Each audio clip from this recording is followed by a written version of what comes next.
Bien, nos metemos entonces en el bloque de ESI en la voz de nuestra columnista y compañera. Dami, contanos, ¿qué tenemos para hoy?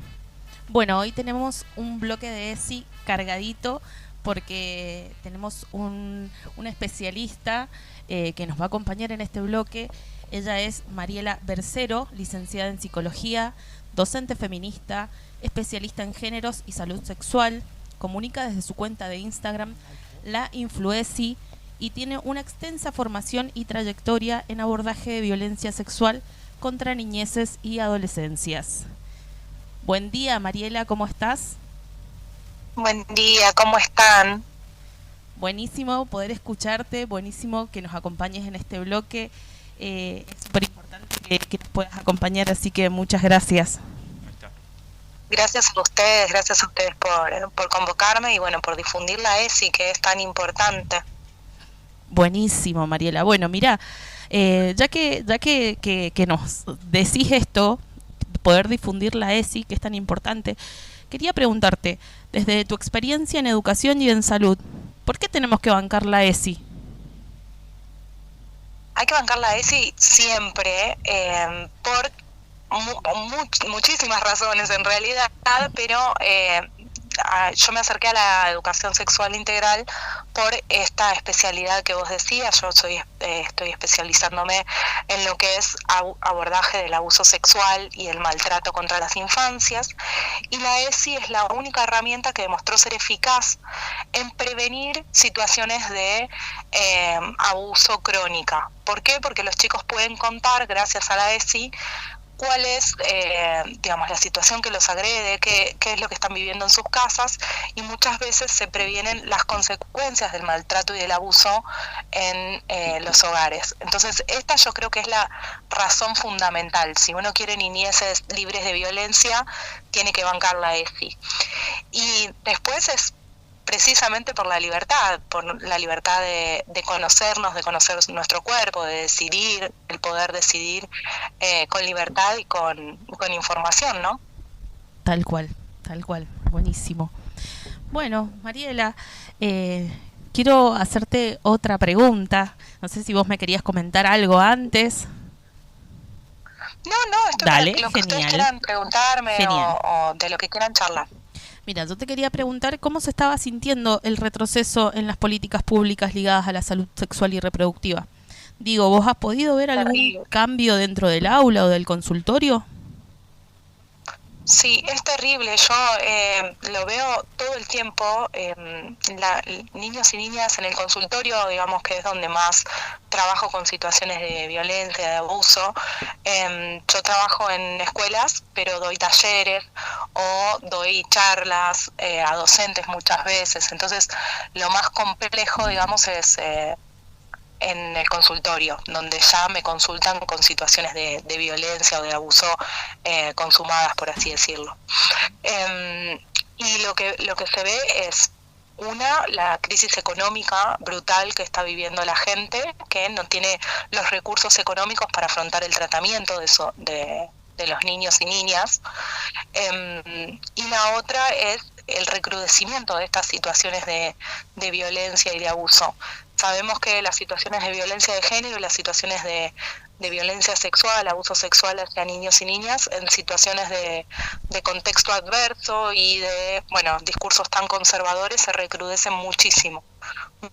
Lo mismo está pasando con los femicidios, por ejemplo. Hola Mariela, ¿qué tal? Esteban te habla. Buen día, Esteban, ¿cómo estás? Bien. Bueno, se me ocurre, tengo algunas cositas que me encantaría conversar, pero siguiendo un poco en esta temática más general de la ESI, ¿qué argumentos nos ayudás a compartir con la audiencia frente a quienes plantean a la ESI como ideología de género o cosas así? Digo, ¿cómo podemos también nosotros fortalecer nuestra base argumentativa para salir a discutir no con quienes toman las decisiones, sino con quienes están asumiendo el discurso oficial de que la ESI era una cuestión ideológica, un gasto superfluo del Estado? Quería ir por ese lado. Bien, bueno, lo de gasto superfluo del Estado está probado en los pocos estudios que se han hecho, que no es superfluo, que no es un gasto menor. Quienes creen, digamos, que las infancias, las niñeces tienen que vivir una vida libre de violencias, la ESI ha demostrado, como dije antes, ser eficaz. El 80% de los niños que se acercaron, niños y niñas, ¿no?, al Ministerio Público Tutelar de la Ciudad Autónoma de Buenos Aires lo hicieron después de una clase de ESI. Este es un estudio que está publicado en todas las redes sociales del Ministerio Público Tutelar. Este es un ejemplo estadístico. Claro. Y en relación a lo que me preguntabas de la ideología de género, claramente es un intento por desprestigiar, llamarlo ideología o llamarlo, tergiversan todo, la verdad.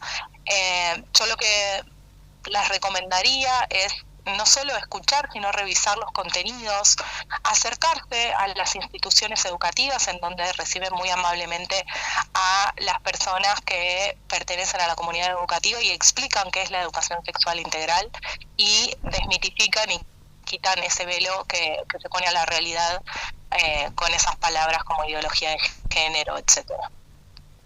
Bien, está clarísimo. Y lo otro que, en la misma línea, ¿no?, de lo que te preguntábamos antes respecto al retroceso de las políticas, es específicamente acá en algún momento hicimos mención al Plan ENIA y que entendemos que es una política que tuvo impacto muy grande en algunas provincias del país y que obviamente su reducción o su desmantelamiento puede retroceder en algo que, bueno, que es muy sensible, ¿no?, y que tiene que ver con los embarazos no intencionales de las mujeres más jóvenes. Y bueno, sabemos que estuviste ahí relacionada al plan. Sí, coordinaba el plan en lo que es el área de salud en la provincia de Buenos Aires. En toda la provincia tenía presencia en 5 municipios el plan y fue de lo primero que han desmantelado. Claramente esta corriente conservadora, estas ideas de, bueno, volver a la mujer, entre comillas, tradicional, ama de casa, esos estereotipos de mujer, refuerzan otros estereotipos que tienen que ver con niñas y adolescentes maternando. Entonces, el Plan ENIA fue uno de los primeros que atacaron y ya estamos viendo cómo siguen, digamos, con otras líneas de financiamiento, por ejemplo, el menstrual, hace poquito lo eliminaron.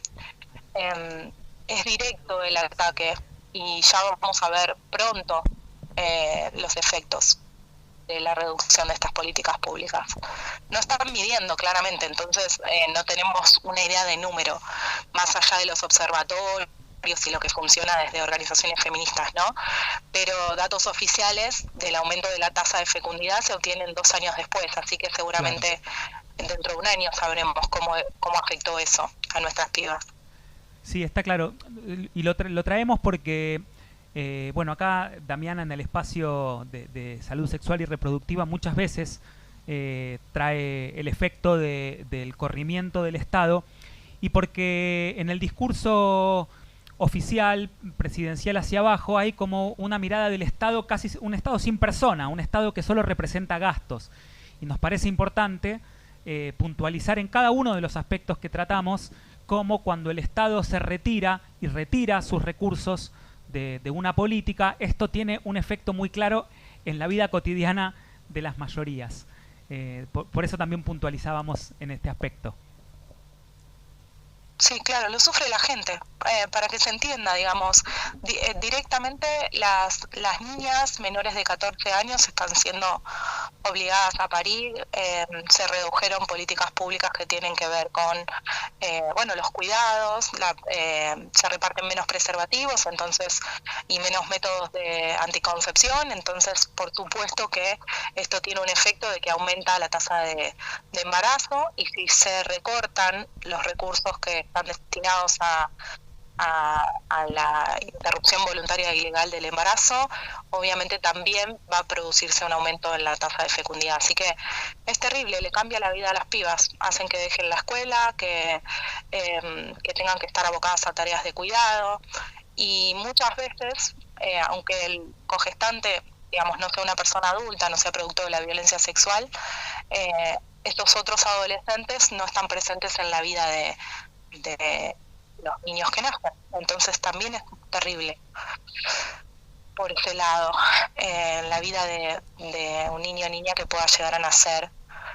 producto de una situación de embarazo no intencional en la adolescencia.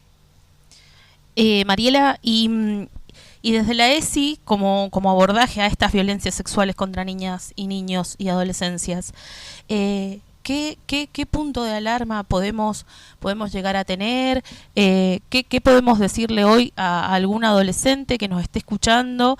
¿De qué manera puede prender esa luz roja y decir, esto es violencia? ¿Nos podrías contar un poquito? Bien, desde la educación sexual integral siempre apuntamos a los mismos puntos. Uno es, tu cuerpo es tu cuerpo, es tuyo, todo tu cuerpo. Entonces, en particular, si hay algo que te incomoda, que no te gusta, para lo cual no se te pidió consentimiento, aunque sea una relación consentida de pareja, por ejemplo, todas las relaciones sexuales tienen que ser consentidas. Este es el segundo punto, el consentimiento. Y como tercero, nombrar a las cosas por su nombre. Hablamos también de la genitalidad, pero es uno de los puntos que se tocan dentro de la educación sexual integral. Entonces, nombrar las cosas por su nombre tiene que ver también con donde no hubo consentimiento, hay violencia, está presente la violencia. Y conocer estas tres cosas, conocer que tu cuerpo es solo tuyo y tomás decisiones vos y nadie más, ni tu familia, ni tu pareja sobre tu cuerpo, conocer que el consentimiento es necesario para todas las prácticas sexuales y conocer cuáles son tus partes íntimas y cómo nombrarlas y cómo nombrar a los hechos y las conductas es importantísimo, y creo que esto es lo que debe saber todo adolescente. Buenísimo, Mariela. Y digo, bueno, también pensando en nuestro público, ¿no? Y ¿a dónde es naturalmente donde hay que acudir cuando aparece? Ya sea que sos un menor y percibís que estás siendo violentado sexualmente, o si sos un adulto en situación de cuidado, escuela, etcétera. ¿Cuáles son las vías naturales o necesarias para poder generar un proceso, una denuncia o poder ponerle freno a la situación? Bien, es importante que diferenciemos entre niños y niñas y personas adultas, precisamente porque, como decía antes, niños, niñas y adolescentes tienen la dificultad de muchas veces depender de la persona que los agrede, ¿no? Económicamente o en términos familiares, ¿no? Dependen de su progenitor o su padrastro o su padre, que muchas veces es la misma persona que agrede sexualmente. Entonces, en ese caso, contar con las instituciones. En las escuelas hay tutorías, grupos de equipos de orientación, a los preceptores, a cualquier persona dentro de la institución educativa le podés hablar y van a saber qué hacer ante una situación de violencia. Y además de esa cuestión, existe también una línea nacional que es la 147, que todavía sigue funcionando y es para niños, niñas y adolescentes que quizás no están institucionalizados, no van a una escuela habitualmente.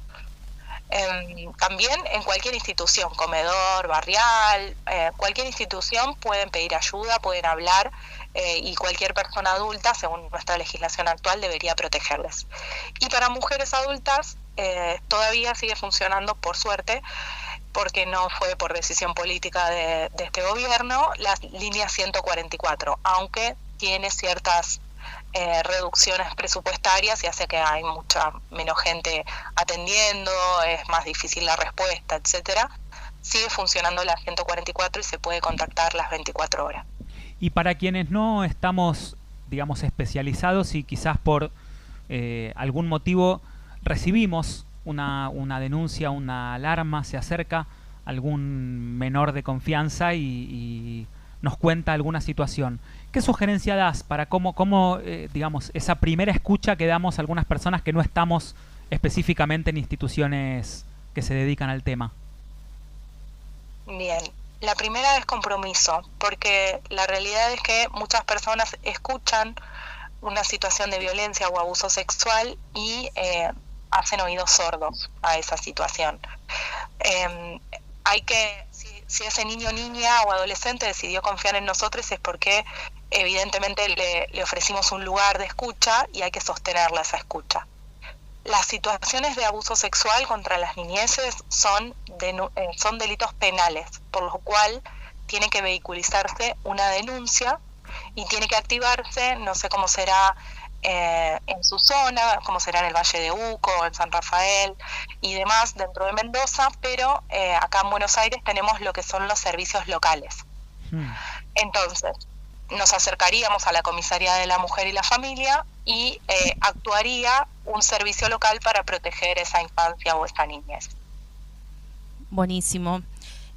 Mariela, mira, te comento, nosotros acá es una zona rural donde trabaja el hospital. En el hospital hay un asistente social donde sí podés ir con esa problemática.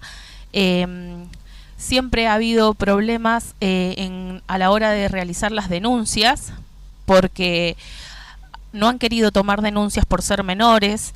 Yo trabajo en una farmacia, entonces me siento trabajadora de la salud. Justamente lo que te comentaba Esteban recién, a veces decir es lo que nos dijiste vos desde el compromiso, porque lo hago desde el compromiso, a veces no sabiendo bien por dónde ir, siempre los guío poder ir a eso, al asistente social del hospital. Pero sí me comentan, justamente entre todos estos recortes, las adolescencias me comentan que en el hospital no hay preservativos, que ya no les colocan el chip, que tampoco hay mesigina, y todos esos medicamentos. Hoy la mesigina en una farmacia es muy cara, más para un adolescente que si no tiene trabajo. Entonces, digo, esos recursos, poder brindarlos, si no es el gobierno, estamos al horno, ¿no es cierto? ¿Vos qué pensás? ¿De qué otra manera podríamos llegar a darle una solución a esos jóvenes que están necesitando hoy, ¿no?, de poder cuidarse la salud sexual y reproductiva? Sí, tal cual. Son políticas que se tienen que implementar desde los gobiernos, son políticas que son públicas, que son del Estado y que tienen que ver con qué esperamos de nuestras comunidades, de nuestra población. Claramente no están invirtiendo en esto porque esperan que haya niñas madres, porque esperan que haya mujeres sumisas en su casa, y no son conscientes de que los tiempos han cambiado y de que hoy por hoy tenemos derechos que ya se estaban garantizando desde el Estado y que no se puede volver atrás en ese sentido. Así que me parece fundamental que las personas sepan que un derecho asumido es como tal, como dice la frase, un derecho, y se puede reclamar por ese derecho. Y respecto a esto, pensaba, como para ir cerrando y no quitarte más tiempo, y súper agradecidos y agradecidas, un ABC de los derechos de niños, niñas y adolescentes frente al sistema de salud sexual y reproductiva, así como cosas que seguramente, si no son dichas, no se saben. Bien, importantísima esta pregunta, y me voy a extender un poquito más que las anteriores, pero para que sepan que hay una diferencia por edades. Nuestro Código Civil y Comercial lo que garantiza es lo que se llama autonomía progresiva, ¿sí? Tuvo una reforma en el año 2010 y esta autonomía progresiva lo que dice es que si tenés 13 años o más, podés concurrir al sistema de salud solo o sola, ¿sí? Antes de los 13 años, con una persona referente afectiva adulta, no hace falta que sea tu madre o tu padre o tutor, por así decir, encargado, como decía antes la ley. Y a partir de los 16 años decidís sin el consentimiento ni el asentimiento de ninguna persona adulta sobre tu cuerpo. Por fuera de ese derecho, que es el fundamental, que tienen que acatar desde todos los servicios de salud, atender a niños, niñas y adolescentes, independientemente de con quién vengan acompañados. Esto es nuestra legislación nacional, esto es en todas partes del país. También tienen derecho a la salud abordada de manera integral, ¿sí? A que si necesitan atención pediátrica, hasta los 18 años se les provea esa atención pediátrica. Y a que puedan sacarse todas sus dudas, no solo en relación a la salud sexual, sino a la salud, como dije antes, en términos integrales. Muchas veces los adolescentes y las adolescentes consultan por temas de salud mental. Y esa es la atención que está más dificultosa últimamente, porque como dije antes, aumentó muchísimo la demanda, las problemáticas sociales, y es importantísimo saber que para acceder a nuestra salud de manera integral es necesario que desde el sistema de salud se nos dé una respuesta. Perfecto, Mariela, ha sido súper clara. Vuelvo a nombrarte, estuvimos escuchando a Mariela Bercero, licenciada en Psicología, docente feminista, especialista en géneros y salud sexual. Comunica desde su cuenta de Instagram, La Influeci. ¿Nos querés contar, igual también ahí un poquitito cortito, todos los contenidos que subís ahí a tu cuenta de Instagram? Yo soy tu seguidora y la verdad es muy lindo poder seguirte.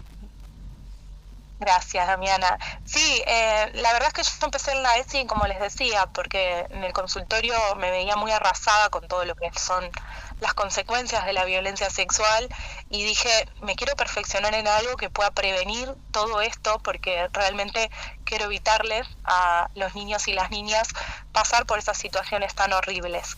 La ESI es una herramienta fundamental para eso, así que empecé a subir contenido que tenía que ver con ESI para prevenir la violencia sexual, para prevenir y detectar muchas veces, y la verdad es que me fanaticé y ahora subo contenido que tiene que ver con todos los ejes de la ESI, el cuidado de la afectividad, el cuidado del cuerpo y la salud, cuestiones que tienen que ver con la prevención de las violencias todas, y bueno, mucho más, podrán verlo. Empecé a participar tanto en programas de TV, de radio, tengo columnas actualmente fijas en relación a la perspectiva de género, y nada, me encanta comunicar. Así que quienes quieran seguirme en las redes podrán ver un poquito más qué es lo que estoy haciendo actualmente, y pronto va a haber comunicación en torno al Día de la Salud Menstrual, así que les invito, que es el 28 de mayo, así que les invito a estar, a atender, a participar, y si quieren contactarme, estoy abierta a difusiones, a charlas, a todos los espacios, voy donde me invitan, siempre digo lo mismo. Qué genia, Mariela. Un gustazo, ha sido tenerte aquí en la mesa con nosotros y bueno, en algún momento, si se puede volver a compartir, sería un placer.